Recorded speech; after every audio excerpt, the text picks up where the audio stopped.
أعوذ بالله من الشيطان الرجيم بسم الله الرحمن الرحيم. Satu kaset beliau dan unik sekali bagi saya. Dia cerita, dia bilang ada satu orang teman, karena beliau tinggal di Mekah dulunya. Kemudian ada satu temannya tinggal di Jeddah, pengusaha. Pada saat ketemu, kemudian temannya bilang, "Hai Syekh," "saya ingin Anda mengajarkan kepada saya doa. Doa ini saya gunakan untuk meminta tambahan rezeki sama Allah." Kata Dr. Muhammad, saya tidak tahu harus sampaikan doa apa pada saat itu, tapi terlintas di benak saya membacakan surah Az-Zariyat tadi. "Wa ma khalaqtul jinna wal insa illa liya'budun, ma uridu minhum min rizqin wa ma uridu minhum an yut'imun." Lalu dia bilang, "Innallaha huwar razzaqu dzul quwwatil matin."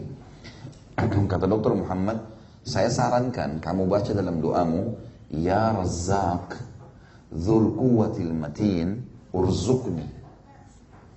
Wahai Zat yang maha tidak pernah berhenti stoknya, Razzaq, sebaik-baik tempat bersandar, berikanlah aku rezeki. Kata Dr. Muhammad, berjalan waktu, saya udah punya kesibukan, dia juga punya kesibukan. Sebulan kemudian saya ditelepon sama dia, dia katakan, "Syekh, jazakallahu khairan." Wahai Syekh, semoga Allah balas Anda kebaikan. Razzaq, Allah, dzul quwwatil matin, telah memberikan saya keuntungan 1 juta rial 1 bulan. Dia bilang, saya amalin itu, Allah kasih saya rezeki. Ini contoh saja. Baik, kita akan masuk sekarang ke dalil-dalil Al-Quran yang lebih banyak lagi dan lebih dalam lagi. Bagaimana Allah maha mulia, maha suci, maha kuat, maha penyayang menyampaikan kepada kita kalau rezeki itu Allah yang siapkan. Dan hanya minta kepada Allah. Jangan bergantung pada yang lainnya. Tidak perlu Bapak Ibu pergi ke gunung, ke gua, minta tolong sama jin. Nggak perlu.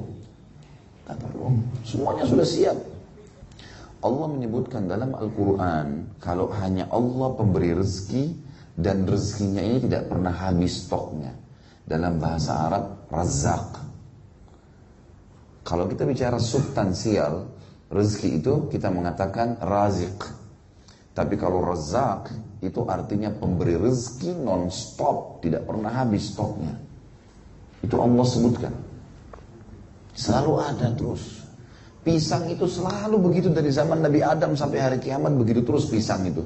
Pohon pisangnya sama, daunnya sama, buahnya sama, warnanya sama, aromanya sama, nggak ada bedanya. Anggur sama terus, ayam sama terus, gitu. Kambing, sapi sama terus gitu. Siapa yang mengatur bulu di badannya hewan-hewan itu? Siapa yang mengatur kulitnya buah-buahan yang sedang kita makan, isinya, durian yang teman-teman tahu di kita ini, siapa yang buat kulitnya sampai setajam itu, di dalamnya buahnya seperti itu wanginya, seperti itu rasanya, dan tidak pernah habis stoknya, nggak pernah berhenti. Luar biasa itu. Coba renungi teman-teman sekalian. Dalam surah Az-Zariyat, surah Az-Zariyat ini surah nomor 51 dalam Al-Quran.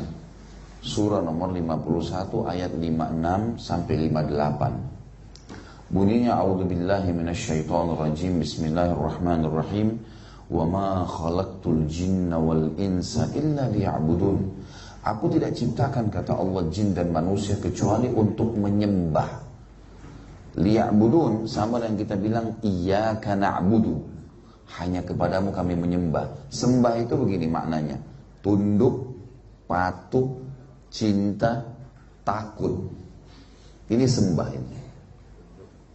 Tunduk, patuh, cinta, takut.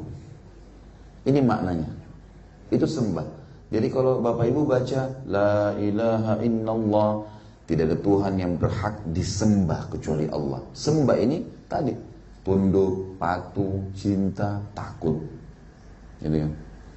Allah mengatakan, aku tidak ciptakan jin dan manusia kecuali untuk tunduk padaku, untuk patuh padaku, untuk cinta padaku, untuk takut kepadaku. Itu targetnya. Tujuan itu kita diciptakan. Selebihnya nikmatin.